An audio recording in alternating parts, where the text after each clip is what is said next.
Breaking news చూస్తున్నాం. తిరుపతి రేణిగుంట విమానాశ్రయంలో 45 మంది ప్రయాణికులు నిరసనకు దిగారు. ఎయిర్లైన్స్ విమాన సర్వీసెస్ రద్దు కావడంతో ప్రయాణికులు ఆందోళన చేశారు. హైదరాబాద్ నుంచి ఉదయం 7 గంటల 15 నిమిషాలకు రేణిగుంట వచ్చి తిరిగి 8 గంటల 15 నిమిషాలకు వెళ్లవలసి ఉండగా రద్దయింది. ముందస్తు సమాచారం ఇవ్వలేదని ప్రయాణికులు మండిపడుతూ ఉన్నారు.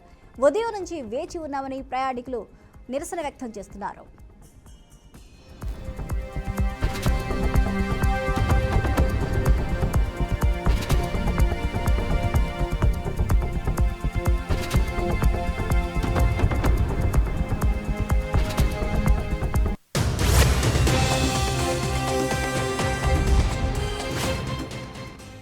బ్రేకింగ్ న్యూస్ చూస్తున్నాం. తిరుపతి రేణిగుంట విమానాశ్రయంలో 45 మంది ప్రయాణికులు నిరసనకు దిగారు.